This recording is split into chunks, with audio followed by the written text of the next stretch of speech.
Alvarez becoming undisputed, and now announcing that he's going to go up to cruiserweight? I don't know that cruiserweight guy. I've never seen him fight. And they said they wanted to do it in Africa as well. I don't know anything about it. Congo or something. And I'm inclined to doubt that because not that the fight won't happen, but that it'll be in Africa because the whole pay-per-view thing, I mean, that hasn't been brought out. But certainly Reynosa and Canelo are good boxing guys, and they know what they're doing. But I wouldn't know this cruiserweight if he walked into this room, and I don't think any of you would.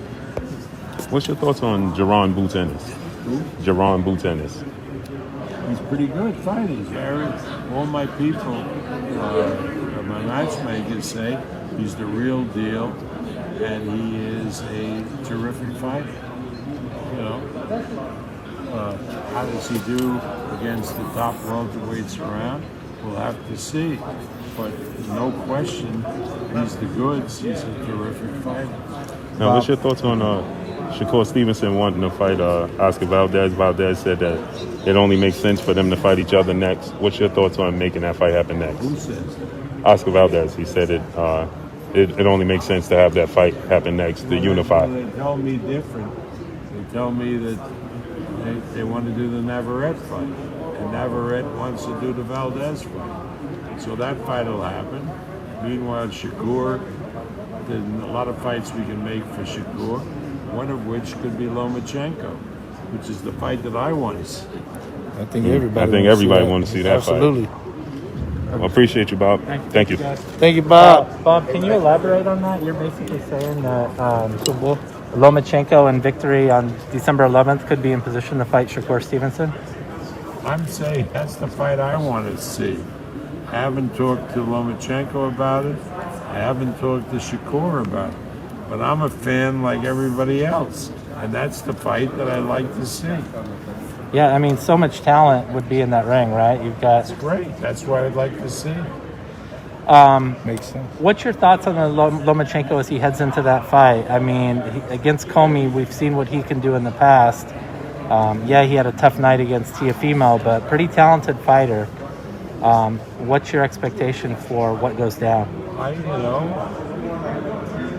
think that Lomachenko is a special fighter. I think when he fought Teofimo, he was fighting him with a bad shoulder. So, again, it's boxing. Comey is a hell of a puncher. He's a really good fighter. That's why people are going to pay money to watch it in Madison Square Garden. At the end of the day, I mean, we've talked about this before. Lomachenko probably is best served to fight at 130, isn't he? That's up to Loma and his father. I mean, how do I have the nerve to tell Lomachenko what weight he should be fighting or not when they are two really astute boxing people, Loma and his father? Yeah. He's absolutely been at his best at 130, though. When you talk about that run that he had of stopping guys on the stool and all that, I mean, it was quite a sensational run. Well, let's look at this fight, and then we'll see. I'll sit down with Loma and his father, and we'll determine what he should do next. Yeah. Bob, what was as we, talk about Top Rank and PBC getting together for this fight, what was the true key in making this fight get done? I mean, we know there was WBO involvement. There had to have been some conversations between you and Heyman. But what really got it done at the end of the day? Well, the Fury Wilder fight. When we went through two fights where we worked so well together with no friction, nothing. They're they're pros at PBC. And so once you cut out all the nonsense, it's a pleasure to work with pros. Can this keep it happening? This will be. Well, I only can talk about my side. Yeah. From my side, the answer is yes. Yeah. And hopefully, they would have the same answer.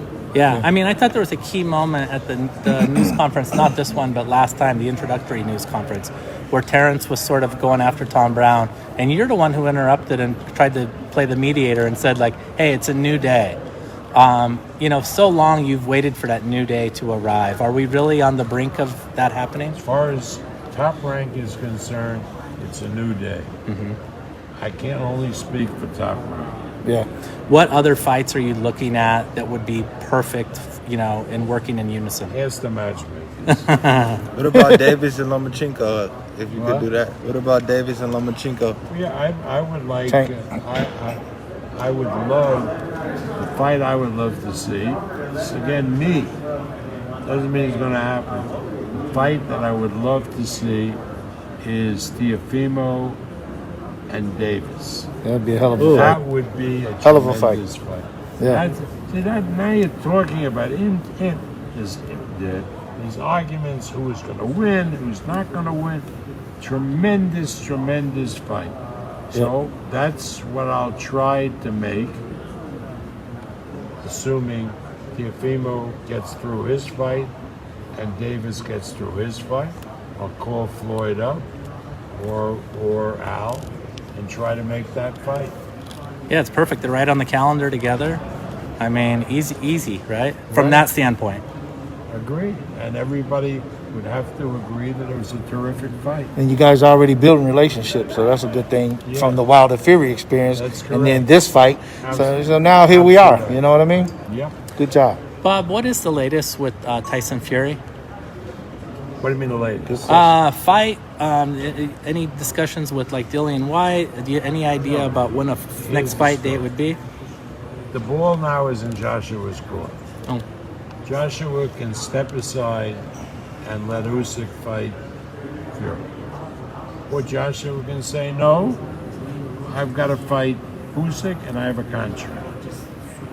But once Joshua decides, if he decides he's going to fight Usyk, then Fury looks around for an opponent. I talked to him today, and if White is reasonable as far as his Oh, that's another great fight.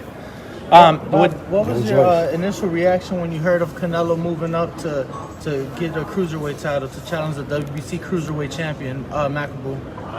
Again, this is not Don't know nothing about some it. neophyte in boxing.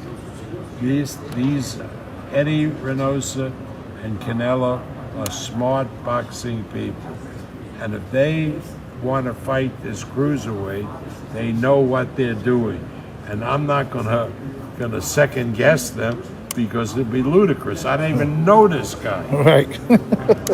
Should Canelo be successful against Makabu, he'd be the first Mexican fighter ever to be a 5-division world champion. Where do you think Canelo is right now against all the Mexican greats, the Chavez, the Marquez, the Morales? I think he's right up there, certainly with Chavez, Yeah. Do you, the senior. do you give Canelo more credit for jumping up the cruiserweight, or do you think that maybe why didn't he go after Benavidez? Should he be held up to criticism at all? Because there's always tomorrow. Okay. If you go up to cruiserweight, you certainly can come down You're not gonna and stay fight there. on 175 and fight Bevel. Benavidez. Obviously, There you go. not obviously. I think Benavidez is probably the tougher fight, but it's always there. Yeah.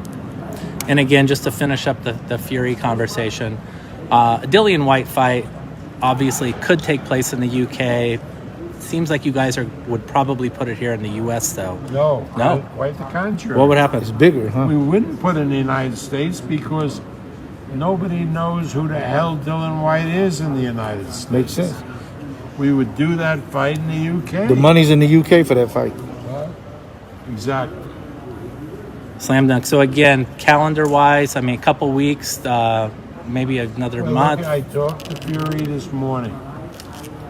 He wants to fight again by the end of February, no later than the first week or so in March. Period. Thank you, Bob. Thank you so much, Bob. Appreciate you. Good stuff. Yeah.